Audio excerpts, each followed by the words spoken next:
Dr. Sohan Ali Sarkar. Honorable Minister. উত্তৰ সদনেৰ মৰ্যাদা দিয়া আছে। স্পিকাৰ মহোদয়, ইয়াত যিখিনি উত্তৰ দিয়া আছে উত্তৰখিনি সম্পূৰ্ণৰূপে উল্লেখ কৰা হোৱা নাই আৰু মই বিচৰা মতে ইয়াত যিখিনি উত্তৰ আহিব লাগিছিল সেইখিনি অহা নাই। মই ইয়াত প্ৰথম ছাপ্লিমেণ্টাৰী হিচাপে এইখিনি ক'ব বিচাৰিছোঁ। ইয়াত দেখুওৱা হৈছে যে চহৰ আৰু গাঁও মিলি দুটাতে পুনৰীক্ষণ কৰি একজনীয়া আৰু দুইজনীয়া কাৰ্ড কটা হৈছিলে, কিন্তু ইয়াত আমি সৰেজমিনে গাঁৱত যিখিনি আমি পাইছোঁ সেইখিনি হিচাপত কিন্তু তেনেকুৱা হোৱা নাই। বহুত ঠাইত ইয়াত বহুত ধৰণৰ নেগলিজেঞ্চি কৰা হৈছে আৰু দুখীয়া মানুহক বাদ দিয়া হৈছে। মই এইখিনি ক'ব বিচাৰিছোঁ, এই একজনীয়া আৰু দুইজনীয়া কাৰ্ড যিবোৰ কটা হ'ল সেই মানুহবিলাকক বেলেগ কোনোবা কাৰ্ডত অন্তৰ্ভুক্ত কৰা হ'লনে নাই, এইখিনি মোৰ প্ৰথম ছাপ্লিমেণ্টাৰী হিচাপে মন্ত্ৰী মহোদয় উত্তৰ দিব লাগে। Honorable Minister.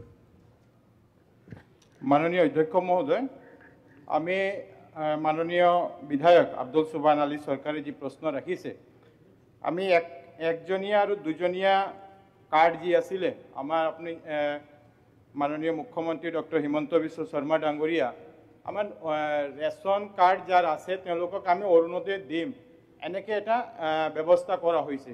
আমি দেখা পাইছোঁ যে বহুত ঠাইতে ৰাইজে বহুত বেনিফিচিয়াৰী নিজৰ কাৰ্ডবিলাক ভাঙি অৰুণোদয়ৰ কাৰণেও বহুতে এপ্লাই কৰিছে। সিঙ্গল কাৰ্ড ডাবল এনেকৈ এপ্লাই কৰিছে।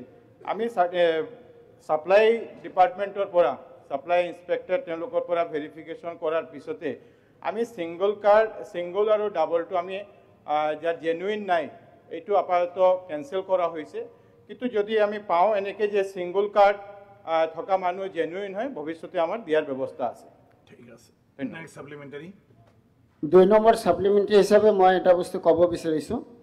যিহেতু আজি আমি এই হাউচত 126জন বিধায়কে সাধাৰণ জনতাৰ হৈ আমি কাম কৰি আছোঁ আৰু সাধাৰণ জনতাৰ কাৰণে আমি এই বিধানসভাত সকলোৱে মাত মাতোঁ, কিন্তু মই এটা বস্তু দেখা পাইছোঁ মোৰ গোলকগঞ্জ সমষ্টিত বিশেষকৈ আৰু মোৰ ধুবুৰী জিলাখনতো এনেকুৱা হৈছে, আমাৰ সমাজসেৱকৰ নামত যিটো গাৰ্জিয়ান মিনিষ্টাৰে নমিনেট কৰিছে আমাৰ NFSA কাৰ্ডৰ ছিলেকশ্যন কমিটিত, সিহঁতৰ সজন তোষণ আৰু অতপালিৰ কাৰণে ন্যায্য প্ৰাপ্য বহুতো সাধাৰণ জনতাই কাৰ্ডৰ পৰা বঞ্চিত হৈছে।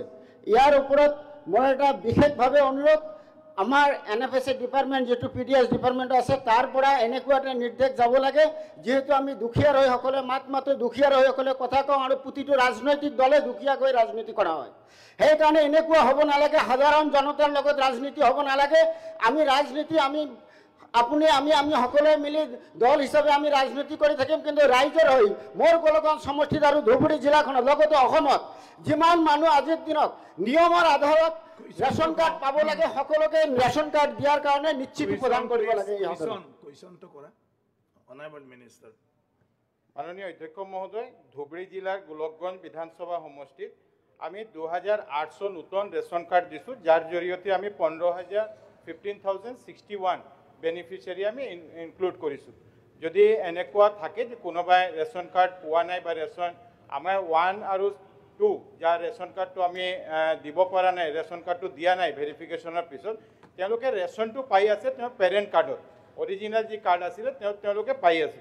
যদি এনেকুৱা কিবা থাকে যে জেনুইন মানুহ পোৱা নাই, আমি ভৱিষ্যতে এইটো চাম আৰু আমাৰ তাতে আছে দিবলগীয়া এতিয়া আছে ব্যৱস্থা, কেবিনেটে এপ্ৰুভ কৰিলে আমি এইটো দিব পাৰিম। Thank U.